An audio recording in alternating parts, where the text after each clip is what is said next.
For most of the people in Wootton Bassett, life moved slow and predictable, like the breeze that swept through its oak-lined streets or the sound of church bells on Sunday morning. It was the kind of town where everyone knew your name, your business, and your granddad's business too. So when Thomas Ashford, the town's retired constable, married a woman nearly 15 years younger than him, eyebrows raised. Not because he remarried after his wife's death, people understood grief. It was the fact that Sarah seemed almost too perfect.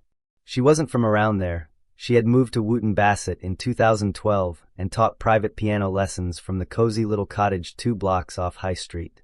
Elegant, graceful, and impossibly poised, Sarah wore floral dresses and vintage brooches, baked lemon scones, and knew how to charm every woman in the Bible study group. People whispered, not in malice, but in awe. She's like someone out of a Hallmark movie. Thomas met her in 2013 during one of those town charity auctions. He'd been widowed for 5 years, living alone in a modest white house with a swing on the porch and a broken fence he never got around to fixing. Sarah was donating piano lessons to raise money for the school district's music program. He bid on them half-jokingly and won. He never learned to play piano, but they started meeting anyway. It began with coffee on Sunday mornings, then dinners, then walking together around Wootton Lake, the quiet kind of companionship people crave after grief. For Thomas, Sarah was a breath of spring after a long winter. They married in 2014 with a modest ceremony at the town's chapel. She wore ivory lace and sunflowers in her hair. He wore his old constable uniform jacket, pressed and proud. For a man who'd spent his life chasing criminals and breaking up domestic disputes, Thomas believed he'd finally found peace, a gentle home, a woman who loved him not for what he had, but for who he was. They settled into routine seamlessly. Thomas, now 58, spent his days gardening and reading crime novels. Sarah baked, taught piano, and volunteered at the senior center. No one ever saw them argue. She doted on him, he adored her. Sure, they never had children, but Thomas already had 2 adult daughters from his first marriage, and he figured parenting days were behind him. When a nosy neighbor asked about Sarah's past, she just smiled softly and said, "Some people don't get the blessing of children. I'm one of them." What made their marriage stand out, what made people envy it, was how happy it seemed. They still held hands in church, still danced in the kitchen to old Sinatra records. Thomas often told friends, "I didn't know I could love like this twice in one life." But as time passed, small things began to go unnoticed by most, but not by Thomas.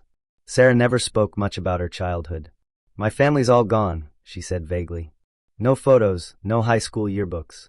When he offered to take her on a trip to her hometown in Norfolk, she brushed it off. She refused annual physicals and always changed the subject when he mentioned doctors. When they were intimate, not often, given his age and heart, she was tender but reserved, always careful with lighting, always turning away. Still, Thomas didn't push. He was old school. You didn't pry if your wife didn't want to share. And besides, hadn't she been nothing but loving? He told himself love didn't need explanations. But something quietly tugged at the back of his mind. Then came March 2023. Thomas was sorting through their filing cabinet, trying to gather medical documents to reapply for military insurance benefits.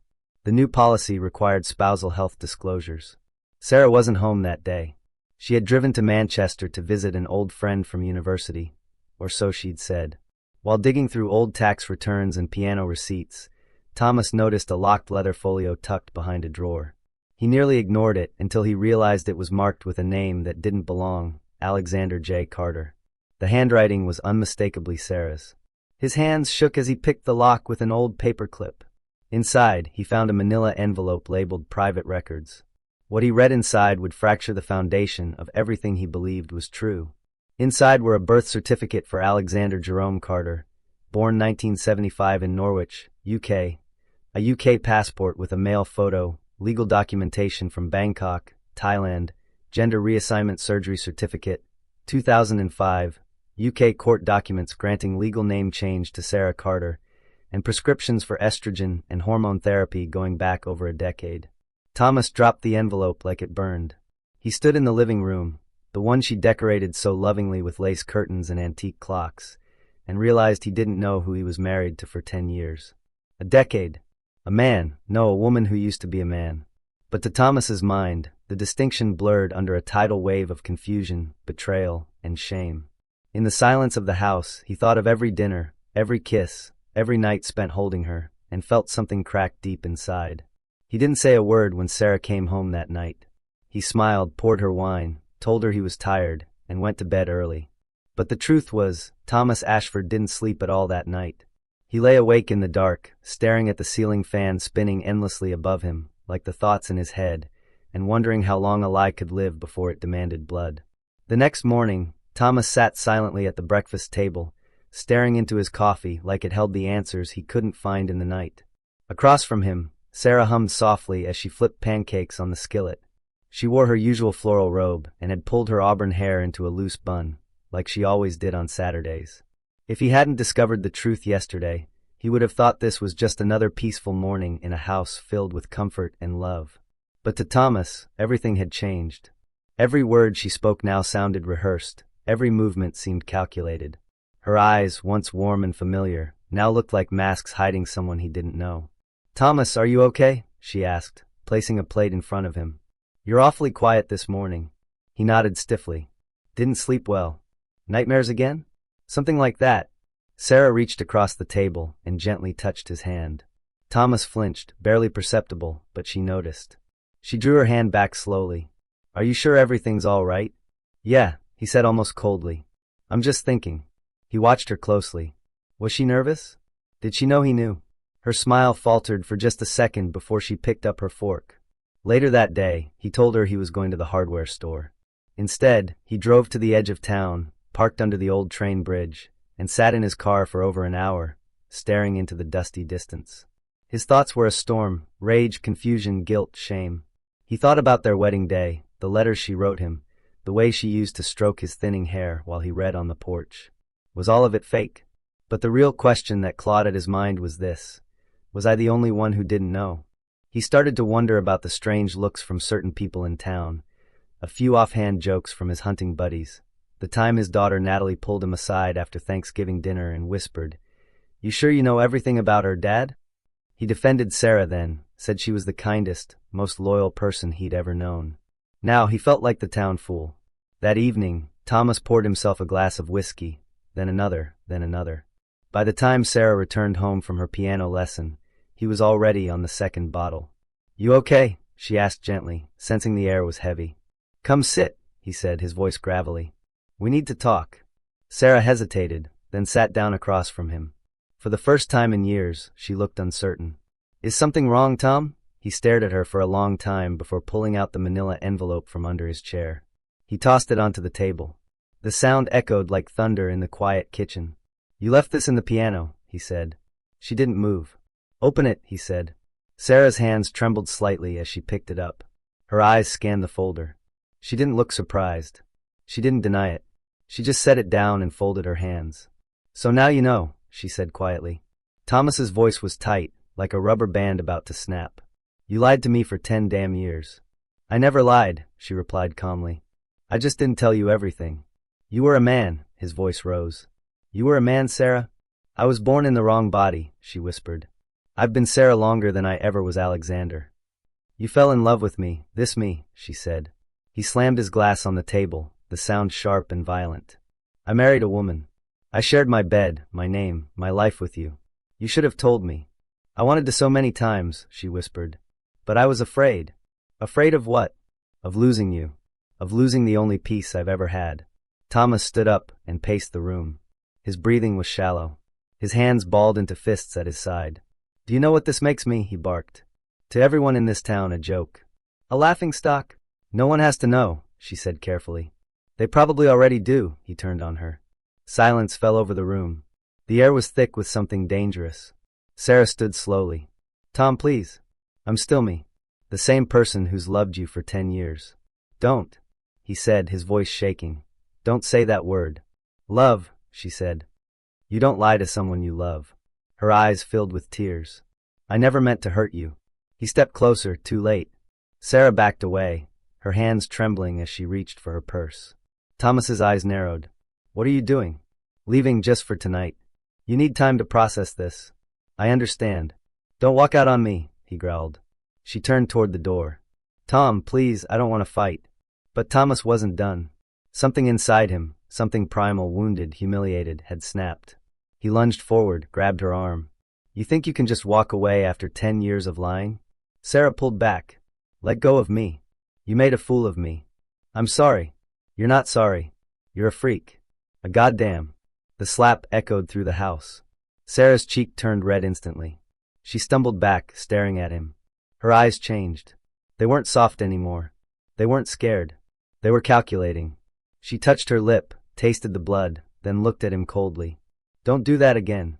Thomas, chest heaving, took a step forward. Or what? Sarah didn't answer. Instead, she walked silently to the bedroom. Thomas didn't follow. Not right away. He stood in the middle of the living room, fists clenched, heart pounding, thoughts racing. Rage boiled under his skin, boiling hotter than he'd ever known. 10 years. 10 years he'd been living a lie. And the worst part, he still loved her. And that, more than anything else, was what terrified him. Thomas didn't sleep that night. He sat in the living room, lights off. The whiskey still sitting untouched on the table. The silence of the house was deafening. Upstairs, Sarah had locked the bedroom door. He heard her moving around once or twice, maybe packing, maybe just pacing. Then nothing. By dawn, she was gone. No note, no goodbye. Just gone. Her car was missing from the driveway, and a few of her things, her favorite coat, a duffel bag from the closet, were nowhere to be found. Thomas stared at the empty hangar and felt a strange emptiness creeping in. Was this how it ended? Just like that? A part of him was relieved, but another part burned. She got to walk away just like that, after turning his life inside out, after humiliating him. The rage returned. By noon, Sarah hadn't called. Thomas tried once, just once, and it went straight to voicemail. He left a message. We're not done talking. You owe me that. She didn't call back. That night, he opened a bottle of scotch. He sat on the porch as the sun set over Wootton Bassett and stared at the horizon like it might hold answers. His neighbor from across the street, David Morris, waved. You all right, Tom? David asked. Thomas forced a nod. Yeah, just tired. But David hesitated. You and Sarah okay? She didn't come to church yesterday. She's visiting a friend, Thomas lied. David lingered a moment too long. There was something in his eyes, pity, suspicion. Thomas couldn't tell. He hated the way that felt like everyone knew something he didn't. Again. The following morning, Thomas sat down at Sarah's desk. Something he hadn't done in years. She kept it neat, meticulous. He opened her drawers. Most were filled with sheet music, lesson plans, pens sorted by color. But one folder stood out, labeled only with a single initial, S. He opened it. Inside, hospital bills, lab results, prescriptions, all in Sarah's name, except the most recent one. It wasn't. It was addressed to Alexander Carter. Less than 3 months ago, it was a bill from a private clinic in Manchester. Endocrinology services, blood tests, hormone panel. He stared at the page. She was still being monitored, still hiding medical records under a name she swore she no longer used. And then something else caught his eye. A printed receipt for a prepaid phone purchased at a petrol station 3 towns over. No contact list, no texts, but Thomas had been a constable long enough to know what a burner phone was for. He began searching the house. It didn't take long. In a locked box at the back of her closet, behind old sweaters, he found it. He powered it on. The screen lit up. One message thread. One name, Dr. K. He opened it. Dr. K, I need your final confirmation. Are you going through with it? We're ready anytime. Sarah, yes, this week. I'll handle my side. He won't know until it's done. Thomas froze. He won't know until it's done. What the hell did that mean? Handle what? He scrolled back further. More messages from the past few weeks. Discussions of money transfers, talk of documents being finalized, a reference to life after Wootton Bassett. And then one message that chilled him to the bone. Dr. K, does he suspect anything? Sarah, not yet, but if he finds out, I'm done for. Thomas sat back. The phone still in his hand. His heart pounded so loud it echoed in his ears. She was planning something. A getaway. A betrayal. Something worse. He didn't understand all the pieces yet, but one thing was clear. Sarah hadn't told him everything. Not by a long shot. And now, he was starting to think she might be dangerous. That afternoon, he drove to the Wootton Bassett Police Department. His former partner, Detective Alan Hargreaves, still worked there. They'd served together for years. Back when Thomas wore a badge, Alan was younger, sharp but respectful. You look like hell, Alan said as Thomas walked in. I need a favor. Thomas said quietly off the record. He explained, not everything, but enough that his wife wasn't who she said she was, that she'd left, that he'd found messages about some kind of plan. He showed Alan the burner phone. Alan scanned the texts and raised an eyebrow. Jesus. Alan looked at Thomas, his expression a mix of disbelief and concern. Are you sure about this? You need to be careful. I'm sure, Thomas said, his voice barely above a whisper. I just want to know what I'm dealing with. Alan nodded. I'll run this down, Tom. I'll keep it quiet, but you have to be ready for whatever comes next. This isn't going to be easy. Thomas felt a wave of dread wash over him. He didn't want to believe any of this was real, but the evidence in his hands told a different story. The next few days passed in a haze. Thomas couldn't shake the feeling of unease that clung to him. The house felt colder, emptier without Sarah's presence, but it was the kind of emptiness that made his skin crawl. He couldn't stop thinking about her, the woman he thought he knew, the woman he had loved, and yet, everything was different now. It was Thursday evening when he got the call. Alan had tracked down the information on Dr. K. He's a specialist in gender reassignment surgeries, Alan said, his voice steady but with a hint of surprise. Works in a private clinic in London. I've got a full background check. Dr. K's been involved in some high-profile cases, but this is the first time we've seen someone connected to him like this. Thomas's heart sank. He'd known there was something off, something Sarah hadn't shared, but to think she was so involved in all of this, it was more than he could process. That evening, he sat at the kitchen table, staring at the burner phone again. He didn't know how he'd gotten here, how the life he thought was perfect had turned into a nightmare. The woman he had shared everything with, the woman he had trusted, had been hiding so much from him. It felt like his entire world had been turned upside down. A knock on the door pulled him from his thoughts. He stood slowly, hesitated, then opened it to find Sarah standing on the porch, suitcase in hand. She looked tired, worn, but there was something else in her eyes, something that wasn't there before. I'm not running, Tom, she said, her voice quiet but resolute. I'm here because we need to talk. Thomas stood frozen for a moment. He wanted to slam the door in her face, but something kept him rooted to the spot. Finally, he stepped back, motioning for her to come in. She entered the house slowly, setting the suitcase down by the door. I didn't mean for it to get this far, she said, her eyes flicking to the table where the manila envelope still lay, slightly open. I thought I could keep it from you forever, but I couldn't. Not anymore. Thomas didn't speak. He didn't know what to say. Everything he had believed about her was being shattered in real time, and he wasn't sure how to deal with it. Tom, she continued, taking a seat at the table, I never wanted to hurt you. I was terrified of losing you. I thought if I kept everything buried, kept pretending to be who I thought you wanted me to be, it would be easier. But now it's all falling apart, and I don't know how to fix it. Fix it? Thomas's voice was tight, barely controlled. You've lied to me for 10 years, Sarah. 10 years. Everything I thought I knew, everything I built with you, it's all a lie. I'm sorry, she whispered, her voice breaking. I never meant to deceive you. I never wanted you to feel like this. I wanted to be honest with you, but the longer I waited, the harder it got. I didn't know how to tell you the truth without losing you. Why didn't you just tell me? Thomas asked, his voice shaking with frustration. Why didn't you trust me enough to tell me? You think I wouldn't have accepted you for who you are? Sarah's eyes filled with tears. I didn't think you would. I thought you'd leave me. You have every right to be angry, Tom. I don't expect you to forgive me. But I need you to understand that I never wanted to hurt you. I was trying to protect myself, from you, from the world. And now it's all come crashing down. Thomas sat down across from her, staring at the woman he had loved for so long. She wasn't the woman he thought she was, but she was still Sarah, the woman he had shared his life with. And despite everything, a part of him still loved her. I don't know what to believe anymore, he said softly. I don't know what's real, what's true. I am who I am, Tom, she said, her voice full of quiet determination. I've tried to hide it for too long, but I can't keep running from myself. A silence fell between them, thick with the weight of everything unspoken, everything unresolved. For a long time, neither of them moved. Finally, Sarah broke the silence. You deserve the truth, Tom. You deserve to know who I really am. Thomas looked at her, searching her eyes for any hint of the woman he used to know. And what does that truth mean for us, Sarah? He asked. She swallowed hard. I don't know, but I can't keep living this lie. And neither can you. Thomas didn't respond right away. He stood up and walked over to the window, staring out into the darkened street. The town he had lived in all his life suddenly felt foreign to him. Everything was different. He wasn't sure what would happen next, or if he could ever truly forgive her. But one thing was certain, his life, their life together, would never be the same again.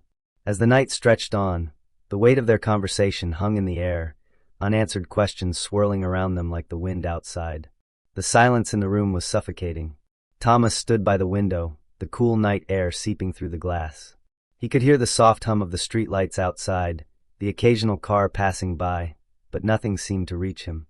Inside, his mind was a storm of confusion and hurt, everything he thought he knew about Sarah now in question. Sarah sat still at the table, her eyes downcast, her hands clasped tightly in her lap. She didn't move, didn't speak, just waited. The weight of everything they had been through hung between them, a chasm too deep to bridge with mere words. Thomas finally broke the silence, his voice low and strained. "I don't know if I can ever look at you the same way again. I don't know if I can trust you." "I don't expect you to," Sarah replied softly, her voice thick with emotion. "I've broken your trust in ways I can never undo. But I need you to understand, Tom. The man you married, the woman I am now, it's all part of me. I never meant for you to be caught in the middle of my past." He turned to face her, the hurt in his eyes undeniable. "But you did bring me into it, Sarah. You didn't just keep your secret from me, you kept it from everyone. The whole town, my friends, my family, they've all known something I didn't. And I feel like a fool." She winced at his words, but she didn't look away. "I never wanted to deceive you. I never wanted you to feel like this. I thought I was doing the right thing by protecting you. By keeping my past hidden, I thought I was sparing you from a burden. But now I see that was a mistake." Thomas took a deep breath, his chest tight. "You think I wouldn't have accepted you? If you had told me from the start, do you honestly think I'd have turned my back on you?" "I was scared," Sarah admitted, her voice shaky. "I've spent my life being afraid of what people would think. Afraid of being rejected. I couldn't bear the thought of losing you, Tom. You were my chance at happiness, my chance at peace. And I didn't want to ruin that by telling you the truth." Thomas's expression softened just a little. "You think I'd have rejected you for who you are?" He shook his head slowly. "I don't know what to believe anymore, Sarah. You've kept so many secrets, and I don't know if I'll ever be able to get past it. But one thing's for sure, I'm not sure I can live in a marriage where trust has been shattered so completely." The words hit Sarah like a blow, and she couldn't hold back the tears any longer. They slid down her face in quiet streams. "I never wanted to hurt you, Tom. I never wanted to cause you pain. I thought that if I kept everything buried, it would be easier. But now, I see I've only made everything worse." Thomas moved toward her, his steps slow but deliberate. He didn't know what he was doing, didn't know if he should walk away or stay and try to salvage whatever was left. He had so many questions, so many things he needed answers to, but one question kept running through his mind. "Why did you hide it from me, Sarah? Why didn't you trust me enough to be honest with me?" She met his gaze, her eyes filled with sorrow. "Because I didn't trust myself. I didn't know if I could trust you with the truth. And I was terrified of losing you." Thomas let out a long, heavy sigh. "You kept living in fear. Fear of rejection, fear of losing me. And in the process, you pushed me away. You built this wall around yourself, Sarah. And now, I don't know how to break it down." The room fell silent again, the weight of their conversation pressing down on them both. Neither of them knew how to move forward, how to bridge the chasm that had formed between them. For the first time in their relationship, they were no longer on the same page. Their future was uncertain, and they didn't know if they could ever return to what they once had. Finally, Sarah spoke, her voice trembling but resolute. "I don't want to lose you, Tom. I know I've made mistakes, I know I've hurt you, but I don't want to lose you. I'm willing to do whatever it takes to rebuild what we've lost. But I need you to meet me halfway. I need you to try." Thomas stood there for a moment, looking at her. He saw the woman he had loved for so long, but he also saw the walls she had built, the fear that had kept her locked inside herself. He didn't know what to do with it, didn't know if he could ever get past it. "I don't know if I can, Sarah," he said, his voice thick with emotion. "I don't know if I can ever trust you again." Sarah's face crumpled, but she didn't speak. She knew he needed time, that there were no easy answers. She stood up, slowly, and walked over to him. For a moment, they stood in silence, just inches apart, the space between them vast and impossible to cross. "I'm sorry," she whispered. Thomas closed his eyes, the weight of it all settling in his chest. "I don't know what's going to happen between us. I don't know what the future holds." But Sarah didn't give up. She reached out, gently placing her hand on his. "Just give me a chance, Tom. Just one chance. In the small town of Wooton Bassett, The bonds of love were tested by the weight of secrets. Some say that love can survive anything, even the deepest betrayals. But in the end, the truth is always more complicated than it seems. And sometimes, even the most devoted hearts can't escape the shadows of the past.